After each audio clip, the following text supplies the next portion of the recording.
اليوم نختم على أفواههم وتكلمنا وأيديهم وتشهد أرجلهم بما كانوا يكسبون সেই দিন তোমার জবানকে বন্ধ করে দেওয়া হবে, তোমার হাতে সাক্ষী দিবেন, তোমার পায়ে সাক্ষী দিবেন।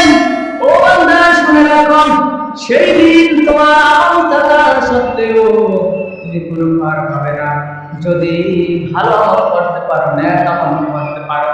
এই জন্য আল্লাহ রাব্বুল আলামিন বললেন, বান্দা ঈমান আনার পরে নেক আমল করো, ঈমান আনার পরে নেক আমল করো, আমল করো। অল্প আমলের ভিতরেই তোমার ফায়দা। আমল থাকা সত্ত্বেও সেই দিন জাহান্নামী হয়ে যাবে, একদম নিঃস্ব হয়ে যাবে। বান্দা সেই দিন আমল থাকবে, তোমার রোজা অভাব থাকবে না, আমলের অভাব থাকবে না, নামাজের অভাব থাকবে না, দান সদকার অভাব থাকবে না, কোরআন তেলাওয়াতের অভাব থাকবে না। সেই দিন তোমার নিঃসন্ন হয়ে যাবে। কিন্তু একটি গুনার কারণে তুমি বান্দার হক তুমি নষ্ট করেছো। এই জন্য মা বলেন, আমার কারো হক নষ্ট করবে না। আজকে তুমি তোমার প্রতিবেশীকে তুমি শ্রদ্ধা করবা, প্রতিবেশী অসুস্থ, প্রতিবেশী অসুস্থকে দেখতে যাবা, তার খাদ্য নাই, তাকে খাদ্য দাও। তুমি তোমার তরকারি থেকে একটু তরকারি বাড়িয়ে দাও, ওগুলা প্রতিবেশীকে দিয়ে আসো। একটু ঝোল বাড়িয়ে দাও, ওগুলা প্রতিবেশীকে দিয়ে আসো। আল্লাহ নবী সব সময় প্রতিবেশীকে আমাদের ওয়ারিস বানিয়ে দেয়।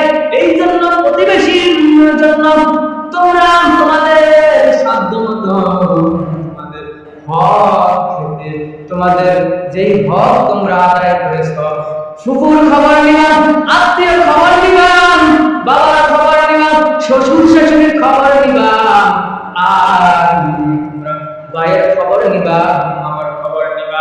এই জন্য আত্মীয় বিশৃঙ্খলায় কোনোদিন জান্নাতে যাবে না। আত্মীয়র খবর নিবা, প্রতিবেশীকে খবর নিবা, আত্মীয়কে খানা দিবা, প্রতিবেশীকে খানা দিবা। এই জন্য আল্লাহ রাব্বুল আলামিন বলেন, আমি সব গুনাহ মাফ করব, পরের হক মাফ করব না।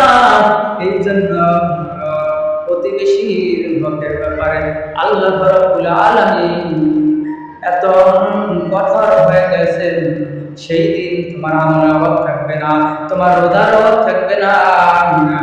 কিয়ামতের ময়দানে সেই দিন তোমার জান্নাত